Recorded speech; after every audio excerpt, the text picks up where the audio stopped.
आज म तपाईँहरूलाई 12वटा राशिमध्ये 6औँ राशिमा पर्ने कन्या राशिको बारेमा भन्न गइरहेकी छु। कन्या राशि कन्या राशिको चिन्ह भनेको कन्याको हुन्छ र तत्त्व भनेको पृथ्वी हो। शुभ रङ भनेको हरियो, सेतो, पहेँलो। त्यसै गरी शुभ बार भनेको बुधबार र शुक्रबार हो। कन्या राशि भएका मानिसहरू प्राय तीक्ष्ण बुद्धि र उनीहरूको विश्लेषण गर्ने क्षमता बढी हुन्छ।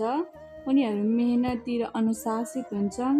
उनीहरूलाई सफा र व्यवस्थित भएर बस्न रुचाउँछन्।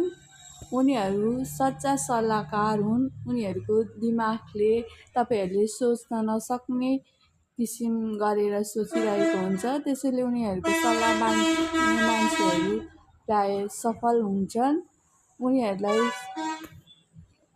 गणेशजीले साथ दिनुभएको हुन्छ।